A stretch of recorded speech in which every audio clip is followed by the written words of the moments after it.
Any designers, architects, technologists, engineers? Wow, great competition. Cool, yeah. Competition, yeah. And then developers and contractors? Okay, and then real estate, owner operators, also big. Okay, great.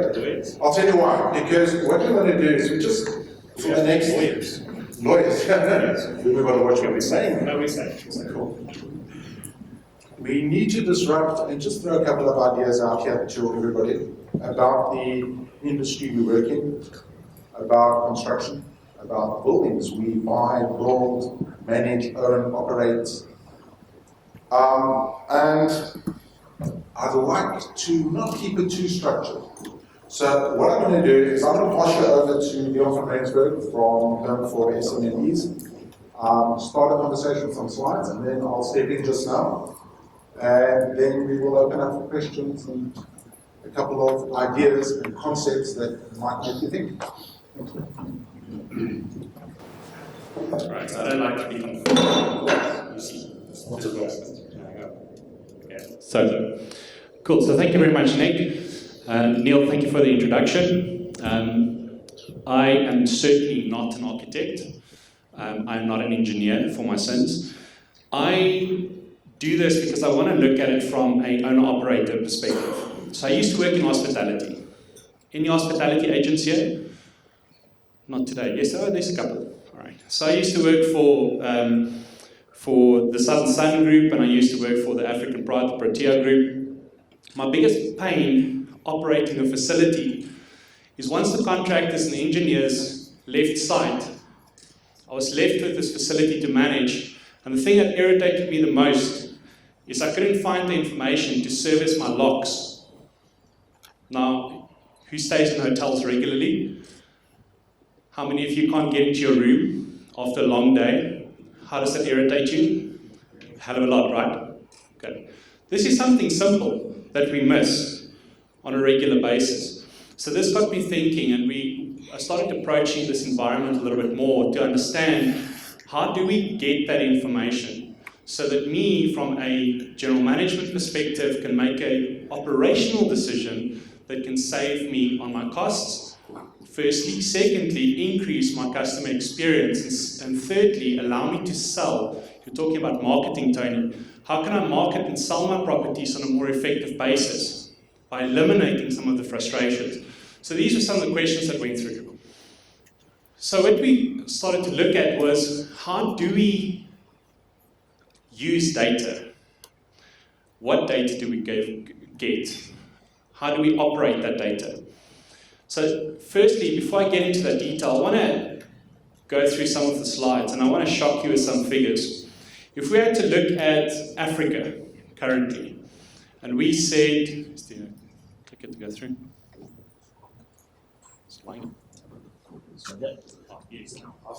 Oh, Tony, you're welcome to click for me. Thanks, man. Okay, so when we look at some stats, who would have thought that real estate is third on the list of the most development happening currently in Africa? Third. If we had to add up majority of the rest, I just want to move on to the next one, sorry. Cool. Next slide. Right, third on the list. If we had to add up oil and gas, mining, who thought mining was big in Africa? Cool. Who thought oil and gas? Considering Nigeria's whole infrastructure is built on that, right? Cool. Real estate, the business you guys are in, is third highest on that list. If we add up water, mining, oil and gas, social, all of that, it doesn't even get to the percentage that real estate plays with currently in Africa. So when we look at the split, why is this important? The estimation, Nick, in 2025 to 2050, so within 5 or 6 years from now until the next 25, 26 years, majority of the world's population will be in Africa. Where we stand right now, we are missing the target for buildings of accommodation. What else? The community buildings that Tony was referring to. We're missing the target. We're about 30% short on that year on year currently. So we've got a catch-up game to play, plus we need to catch up with the evolution of the people, the migration of people in Africa. The one thing that I like, when we talk about Africa, who thinks China builds the most in Africa? I get this regularly, particularly when I speak in East Africa. And it's quite interesting to find out who are the people that are funding these investments. Who are the people that are building these investments? And it's not who you think. China definitely plays a big role, as you can see, but the private domestic market plays the second biggest role. Majority of the time, that's the people that sits in this room. You influence where Africa could go to in the future. There we go, that's who builds. Right. How many of your projects are on time? How the giggles start. In budget, and the giggles continue. So the interesting stat, and all these stats we got from a Deloitte report that's released in Kenya every year, that if it's private and public combined, they have a success rate of 50% of projects are on time. Private, luckily, is a little bit higher. It goes up to 83% now. Okay. So 75%, there we go, private, on time. Why is that important? Because it's your money. It's your investment. Government, who complains about government not finishing projects? Medupi Power Station, one of those, right? Yes. Any other ones you can think about? Infrastructure. So Tony mentioned in his talk about creating a community that survives within itself. So you're actually not that reliant on infrastructure. What this is saying to me is that you don't have to wait for government and anybody else to wake up to do something. You have the power and the decision rights to create those outside of that realm. A lot of the time when we do these discussions, people say, but we can't better ourselves because the architects need to, the engineers need to, the contractors need to catch up. We know the industry that's the worst is the construction industry. Okay? People make a simulation about that, and I know Nick has got a couple of awesome slides to talk through that. But manufacturing, if we talk about the car manufacturers, they revolutionized themselves in the early 1900s because they realized that they can't keep up with demand the way that they went. But they didn't just automate immediately. They didn't just retrench all the people working in their factories and overnight got robots, got the right technology.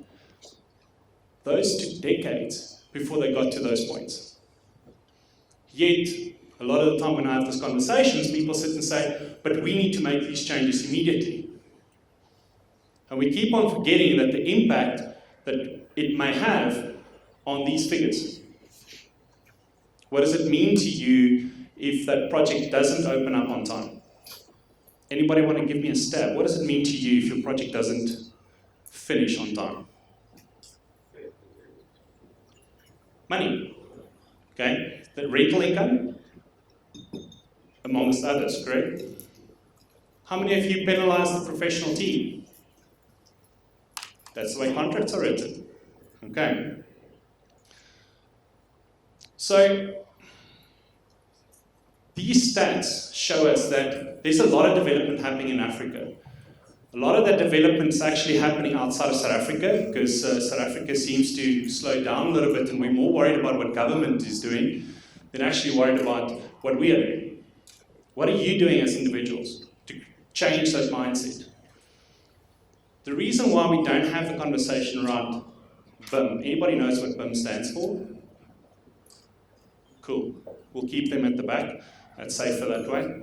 So the reason why I don't want to have that conversation is because people get confused. The reason why I established my company was to break the mantra that BIM is only for the architects, the engineers, the contractors. So what we do is I look at your businesses and I ask yourself a couple of questions. Firstly, if you don't change, what piece of the pie do you think you'll have on the growth figures that's required? How long will you remain competitive? We look at hotel chains. Marriott just buying out Protea. One of their hotels in Dubai, I'm lucky enough to stay there a few times, the JW Marriott, that one hotel makes more revenue than what the whole Protea group did for a year. The amount of technology that they have in that, the way that they can track how things are going. Who's got lifts in their buildings? Nobody.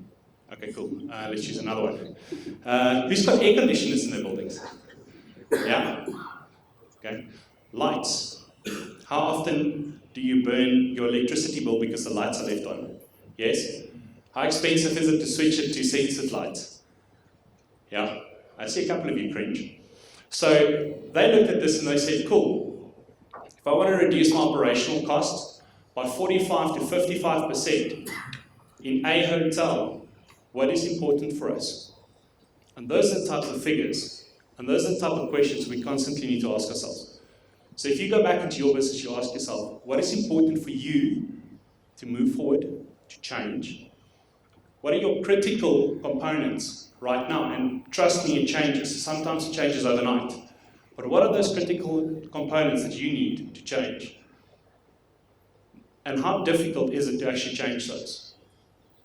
Cool. So Nick is going to run us through a little bit of disruptors in the market, and Tony mentioned a few, but there's a few from a different perspective, eh, Nick? Yes, different perspective, but yet commonality is incredible. Now, if you had looked 10 years ago, it would be really, really difficult to understand a company like Airbnb. They wouldn't exist. It's the biggest hotelier in the world. They don't own any hotels. All right, let's try another one. Alibaba started in 1999, the biggest retailer in the world. And they don't own any retail stores. Who else have we got there? Tesla, a little firm looking into electrical systems and cars, technology. 10 years ago, no one knew them. Now they're bigger than Ford. Uber, a story. Who uses Uber? Up until recently, biggest taxi company in the world, didn't own really any cars of their own until recently. Now, all these companies are disruptors. Whatever happened to Nokia, Kodak, Blockbusters? A lot of them did not migrate. They had decisions, whatever the decisions were. These are companies that we thought would be robust and people would invest shares and look at potential future growth. And the trends were based on these companies, all graphs. Nokia this year did, me too. They're not even players. Excuse me. Yeah. Do you mind just turning the mic a little bit that way so we can get, yeah. Sure, thanks. What do you want, the roving one? No. Come fetch it. Change my tone. Okay, now, what have these companies all got in common? These companies are all technology-based. They're using data that's at their fingertips, and AI systems, and digital systems to redefine how they're going to tackle problems. Right? They're not looking at the hotel industry and the retail industry in a traditional mindset.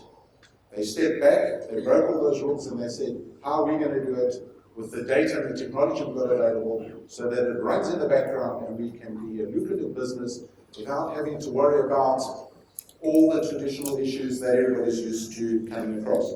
So one big thing that stood out there is the use of data, the use of technology helped drive these businesses to a place where no one was ready for them. Now, we all know the Uber story, but here's something really, really interesting. Uber generates over 6 trillion trips. They've got this data. Now, historically, companies, infrastructure, governments, clients would come to us as design engineers, road specialists, urban planners, etc., and ask us, how do we optimize the city to manage with, and guess what's happening? I've got a disruptor at my doorstep that can give me 6 trillion trips with AI systems that optimize where pickup points should be, where there's lacking infrastructure, So I've already got a competitor here, and it's not the traditional competitor that I would have thought of, the firm down the road. It's a totally different company. It's a taxi company. But the data is incredibly valuable.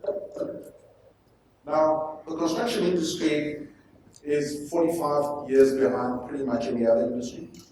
That's a horrible stat. In this particular case here, in the 1930s, you all recognize Empire State Building over there? In the 1930s, it took 13 months to build the Empire State Building. Okay? The other one is the Shard, or the cucumber, or the cheese grater, or whatever you would call it. Another hideous building, but in footprint and everything else in the planning stage is the same. That one took how long to build? 3 years. Now, 1930s, around the corner. No real change. If anything, we've gone backwards. But the Empire State Building, what drove it was the guys that conceived it from General Motors had 2 requirements. It had to go out before the Chrysler Building, and the Chrysler Building had already started being built.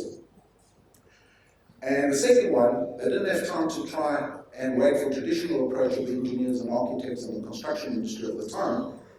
They were General Motors, and they used the cutting-edge technology they had at their fingertips at that stage, and they planned and managed and ran the construction and design of the Empire State Building the way they would have in a car manufacturing process.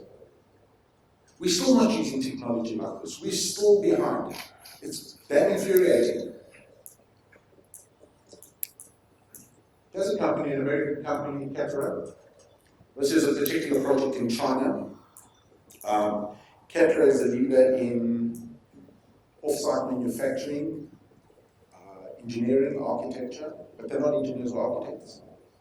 They're software developers and engineers and architects and everything in-house. So here's a company that built a 57-story building in China in how long? Forget the planning process, the actual building, start to completion. How long will it take us to build a 57-story building? 2 years. Okay. 2 years. Nick, you part of the Leonardo team? 19 days, guys. 19 days. Yes, it's wood and pre-manufactured, and when you need space, when you need housing, at the figures that Leon was discussing, we don't have years. It's not profitable.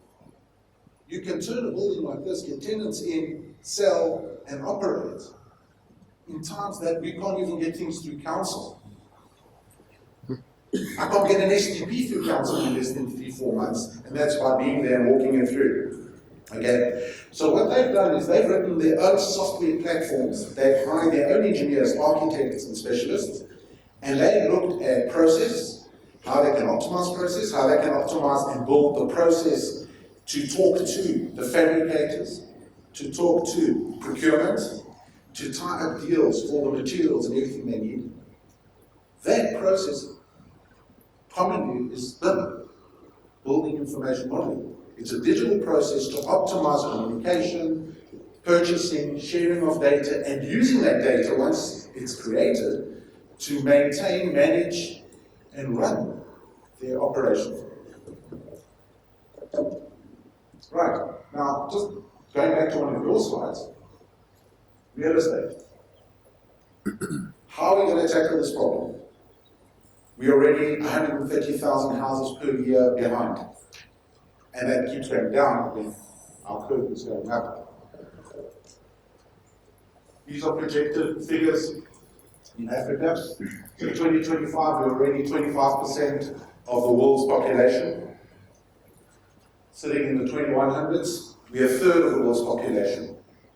And what's scary with that is a lot of this is going to be urban-based population. Where are people going to go to look for food and jobs and security and safety and.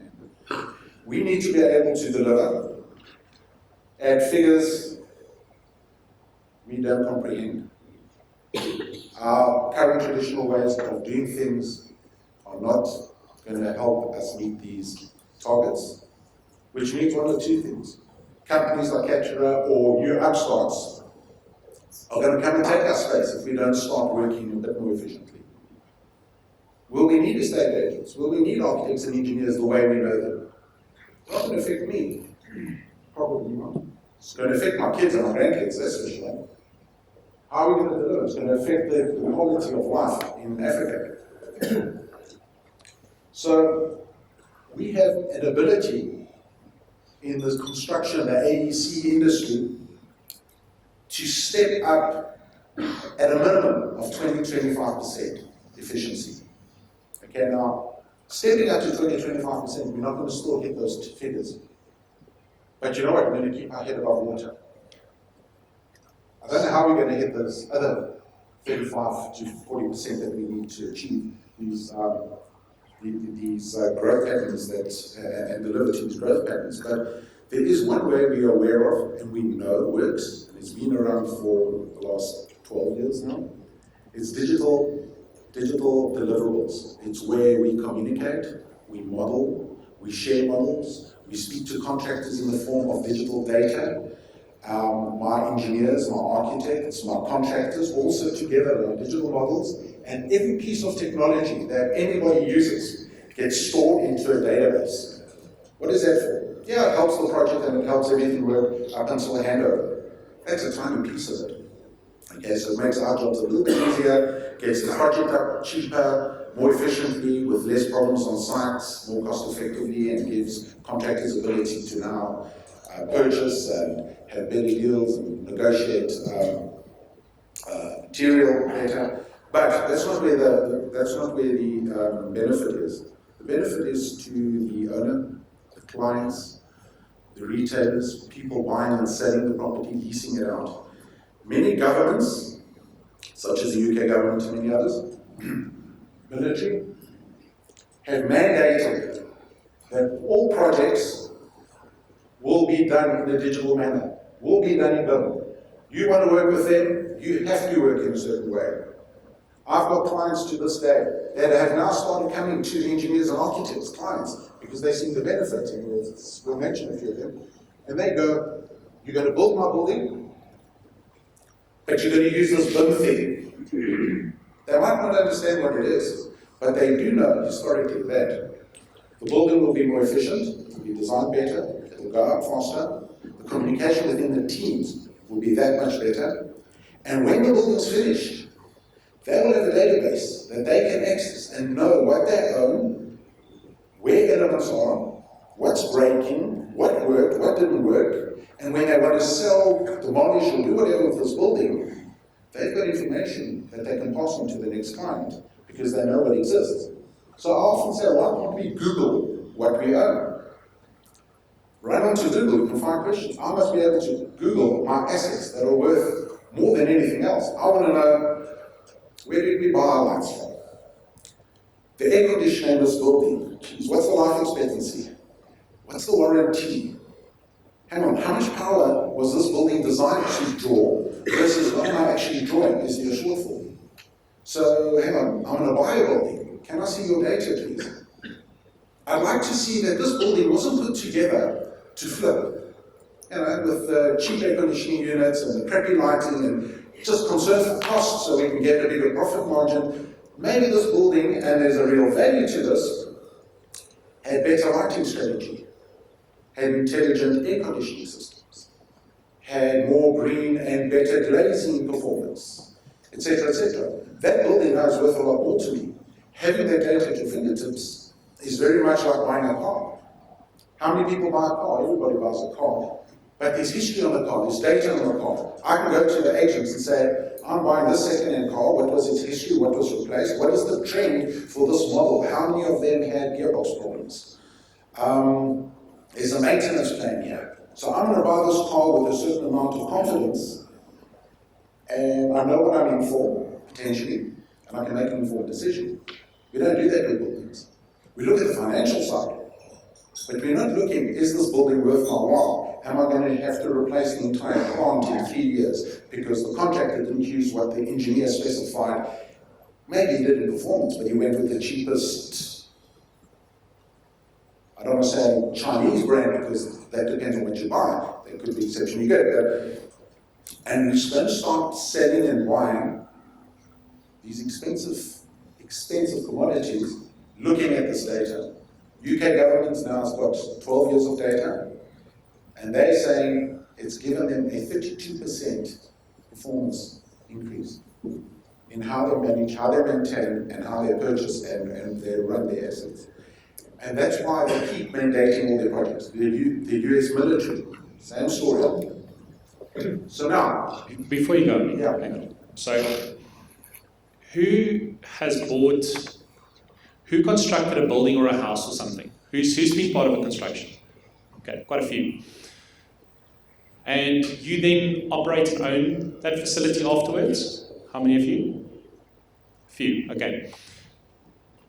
How many, or what time frame has it taken you to get the assets that they put in onto your asset registry? Who loves doing that? Data capture, right? It's horrible. Okay. So what we're talking about here is it's already captured, but because we don't understand what we're asking for when you recapture, who likes reworking? Who likes to do rework? Because there's so much going on currently in the market. So I recently did a project up in Kenya, and the owner-operator, they own quite a few buildings there, said, how can I just click of a button, get the information that the engineers, the architects, and all those guys expect when they bugger off site and I need to manage my facility, how can I just put it into my asset management system? If we talk about efficiency, what would that mean to your companies? The data is already there. Instead of recapturing, now you have accurate data. Another one that I worked with was a hospital in rural area in KwaZulu-Natal. Firstly, a hospital construction is pretty difficult with all the piping and all the requirements and all the legislation going around it. The management company said that they need to reduce their next 5-year maintenance budget. They need to reduce by 35% in order to cover the capital investment that they made into the hospital. Any of you had that question come up before in a project? No? How many of you wish that question did come up? So the owner got involved and they said, cool, can I understand what toilet seats are you using? It may sound ridiculous, but in another hospital that he owned, he found that about 25% of his maintenance budget was spent on fixing toilet seats. Toilet seats. That's it. The other one was taps, particularly the washers and the taps. So what he decided to do in his new spec is he spent 5% more on certain of those equipment, and it got him to his 35% reduction in operational costs. More importantly, if we look at it, the human capital component, he could reduce his maintenance department by almost 55%. So the number of people running around trying to fix something, the amount of stock he had to carry all of a sudden was reduced because the information that he gathered was usable in the property. Not when the construction finished, but over the next 5, 10 or 15 years. And the history of the information can help the next project be that much more efficient. Because now you know what products you're going to spec, what worked, what didn't work. Now, that also brings to another question. How many times do people actually, the client, the end user, go to the design firms that you're bringing in and say, I want a more efficient building, how do I do this? Have a conversation about it. We don't. It's we want a building, give me the keys when you're done, I want it cheap, buy it. And then you negotiate their fees down by whatever the percentages are. Instead of having a real conversation and saying, right, what do you do differently that's going to make my building more efficient, give me better returns, and make me as a whatever discipline you're in, more competitive, more profitable. And you'll be shocked at how much they can do when they're not cut down to a bare bone and cost, and how much of that information is at their fingertips already and they can share out with everyone. We don't do it. Why? Because maybe we don't know it exists. Maybe we don't know we can ask these questions. Please start asking the questions. We're both available at any time. We can have really technical questions if you want, or we can do assessments and help you. But start looking at the teams you're working with and ask, what are you doing other than a traditional deliverable? I don't want paper. I don't care about just the building. That part of the building is maybe 8% of my costs. Big deal.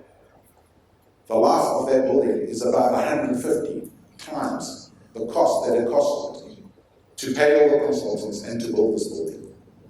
So a 1 or 2% saving in their fees, which might equate to 200,000 rand, is actually closer to 13 or 14 million rand in your maintenance and your management and the life of your building.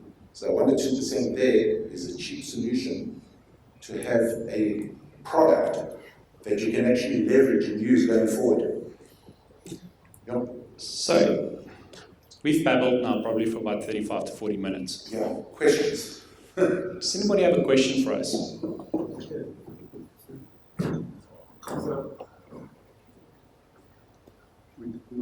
Yes, so I've got a question for you guys. How do you record this information? Where is it recorded? Is it, what kind of program are you using, and how do you distribute this information to Okay, so I'll leave it to Nick. the question, the answer will be it depends. So what you do is you look at each project differently and you look at the client's needs. One of the clients, like Amazon and the data centers and all these things, we record it digitally in a mainframe on a database that they created, and we all work within that. Other clients, like the UK government, they've got a structure and they call it Kobe. And No, not Kobe. No, it's horrible. It's not That's a horrible. structure. It's an Excel file structure. And it's Excel. So there, all they're saying is we need data, we want to capture it, we don't care how you create it. At the end of the day, just give us Excel spreadsheets with the data we need. And they've got scripts and little apps. They tie these Excel spreadsheets together, and when they do lookups, they can access whatever they want. And that's their first stage. They've got another stage pending, but that's a complex discussion. But right now, it could be Excel, it could be Access, it could be unique, like with Google and with Amazon. They've got their own AI applications and interface. So when my mechanical engineer starts designing something and it's got a certain flow rate, we've already got that information. We never pass it on. We use it for the design and all that knowledge gets tossed. That's actually in our database. Why is it important? I'll tell you what. Google has their own energy efficiency AI running. They optimize the electrical output of their own plant and their own data centers by over 56%. Not us, as the engineers. That's what we do. Oh. Because they've got all this data, they can see which machines will switch on and off, and it teaches, their own system teaches itself based on the information we put in while we were designing it. What's the most efficient way of turning it on, charging things, switching it off, using the temperature ranges, what's the most efficient temperatures? And that's all AI based. So very soon, we're going to have a client, if we even have a client, if they don't do it themselves, like Google, that's going to come to us with a document, or an employer's information requirement document. It's a digital document that says, we need you to build this product, this project, in this manner. You need to deliver like this, the performance of the equipment has to be at this, and we know that if you use these light fittings, these units, these chiller plants, these generators, we will get the efficiencies that we're looking for of whatever it is. So they're starting to dictate already, and it's going to get more, what the engineers use, what the architects use, how do we design how. It's only a matter of time before that, geez guys, let's just write an app and get the guys in-house, and let's just do it ourselves. I just want to... I'm really disappointed, Nicholas. I'll tell you why. We're 6 years away from having the property registered on blockchain. And I didn't hear the word blockchain. And I would say in the future, how data is going to move in the future is probably going to be on the chain. Is that not something of consideration that you should be investigating right now? I fully agree. So I think these two questions are linked. Firstly, who are technologists? Technologists are the person that when a new shiny toy comes out, you put up your hand and go, yes, and you want to go play with it. Tony, you certainly seem like one. Anybody else? Whose kids are technologists? Right. The point that I'm trying to make is that technologists are few and far between. In this room, there's about 4 or 5 people that put up the hand. So 4 or 5 people will go and Google or check out how can I do something better? What new technology did somebody else think about that I can maybe improve for my own business? When I get a question like that, firstly around where do we save this? Who grew up with Windows? Well, let's go back. Who started with DOS? Yes, I still remember those days. I broke a few 386s and 286s. It's probably why I'm walking funny. But from there, we've got very accustomed to a certain chain. So where does the data get stored? In whatever format you are comfortable with. You are the one that needs to get the access to the data. So why do you let anybody else dictate to you what format you need to use? And that may be in contention with what other people are saying around BIM. So there are new technologies. I work very closely with AWS and their blockchain technologies and all that infrastructure. It is phenomenal the amount of data, if it's stored in the right format, the amount of usable, manageable data we can extract by clicks of a few buttons. So, in my opinion, blockchain will play a massive role in the future. I would really ask you, if you know nothing, go ask somebody else then. To just get to understand what some of the technology can do. There are better ways than Dropbox and File Explorer and so forth, in my opinion. But by far, those are better than a room at the back where you're storing hard copies. Great. Okay, I'll open the floor. There must be questions. We have a microphone. Is there a question in this? I see somebody put up a hand over there. So, question? For a smaller business like myself, how easy or difficult is it to start implementing BIM into an interior design company so that information can be used by architects and contractors and other people? So that's actually the main reason why I started my company, is because it's easy to talk about the ARUPs and the ACOMs and the growth points, etc., but the smaller guys make up 80% of our GDP, okay, like you and me. Generally, what I say to people is, if you had to look at your current operation, we all go home and go, geez, can I just change that one thing? For me, it is somebody pushing a piece of paper on my desk. Why a piece of paper? I'm out of the office 80% of the day. Now I need to go back just to sign a bloody document.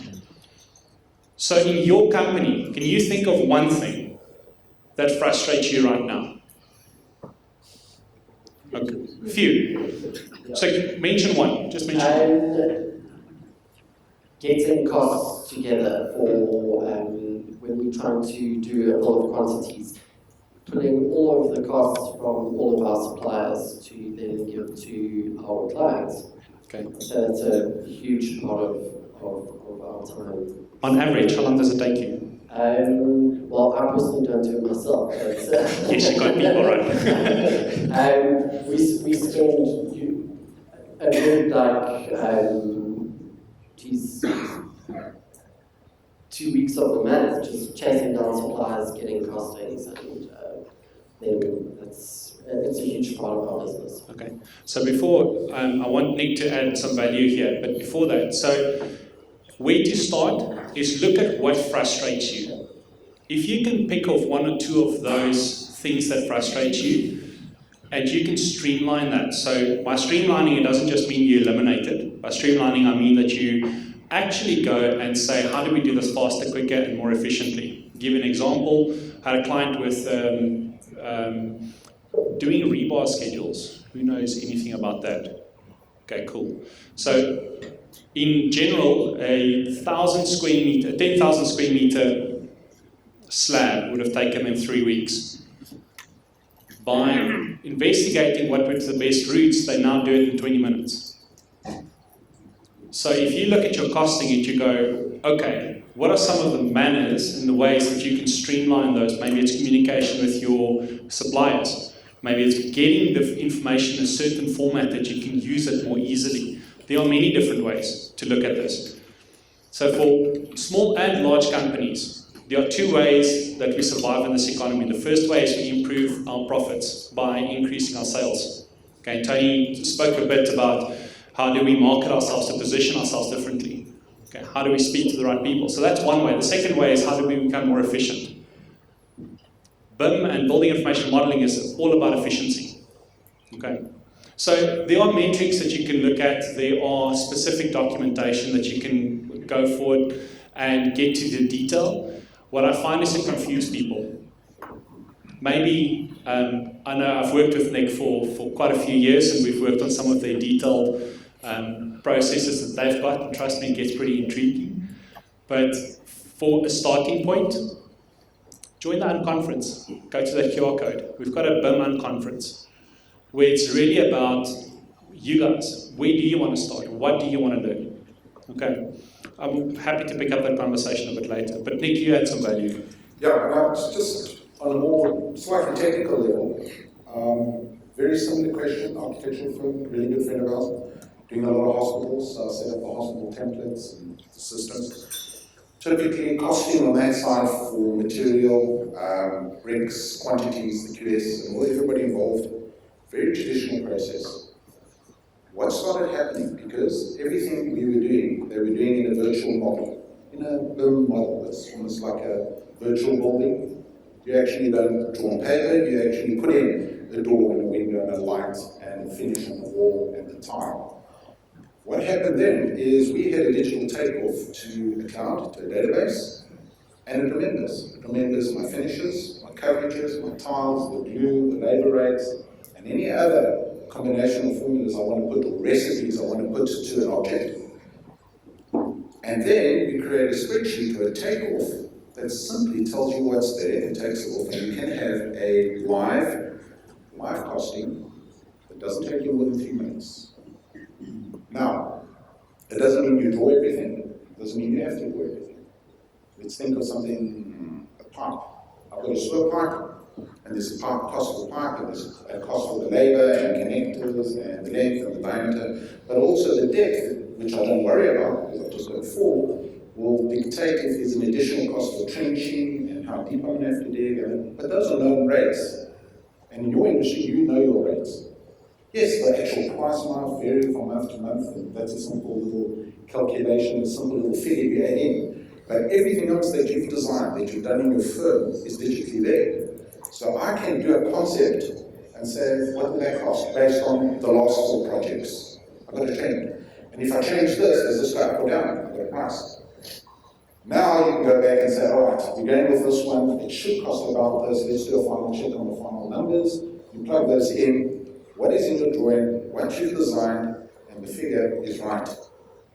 That's a starting point, and it's actually a fun starting point because staff, while they're working, are designing and seeing, and you can now bring in 4 or 5 designs at the same time as traditionally you would have only got 1 or 2 done because you're doing them that much faster, and you can have a balance or a graph of, oh, we just went over that price. What happened? What happened? What did we change that threw me out by 5% or 10%? And you start designing very, very differently. So look into that. I promise you it's worthwhile. At the unconference, there's a lot of us speaking there more technically. Ask the question, put you in the right direction, and assist. Right. Yeah. Was there any burning question out there? No more on this side. Okay, I just want to make a comment. I know most of the challenges for construction companies comes before the time. It sits with red tape, with municipalities, and that takes sometimes that's a 2 to 3 year process. It's just getting approvals because it goes to different departments, from water to environment, and then in Cape Town we have heritage issues. So so there's all different kind of challenges to jump. So to press start it could be quite a long way, and I think we have to sort of document that process as well. It does look in our favor actually when it comes to BIM, because although the BIM process, once it's gone, happens very, very quickly, it means you spend more time planning. So you can take those delays and make sure your team, how you're going to communicate, what you're going to deliver, and what intelligence you can build in. You've got all that time in the world now to do it without eating into the deliverable and to those deadlines that you still have to meet. And then once you get the green light, you've thought everything through, and that kind of happens as a byproduct. And all those projects that we saw, the planning process was still laborious and long, and if anything more intense, because they planned it better. But then the deliverable happened like almost like that. So, traditionally we'll go, no, spend as little time so we're more profitable here, and then we'll just give them what we need. Digitally, you spend more time planning, thinking about it, strategizing, and the deliverable is a byproduct. It's like building a spreadsheet and you say equal, there it is. But we spend our time creating the spreadsheet. Okay. And thinking about it. So We can use Neil, lastly, Just just the last comment, sir. Nigeria, Kenya, Rwanda, South Africa, Namibia are all investigating from a government level on a municipality level, not national government, because, well, in all countries those wheels take long. Yeah. But on a local municipality level, these guys have approached the large technology firms, the Autodesks and AWS and on all those firms to say to them, if we get presented documents in this format, could we get our turnaround quicker? And Nigeria has now passed that local governments can do that. So the turnaround time went from 8 months down to 2 weeks. Well, Kenya is in the process of doing that. In November, they're going to release those stats. And we've had a lot of experience with the Middle East where it started. So these organizations, the government guys, are starting to explore technology and say, if we get it in a format, how can we get those turnarounds go happen quicker? Okay. But it remains red tape.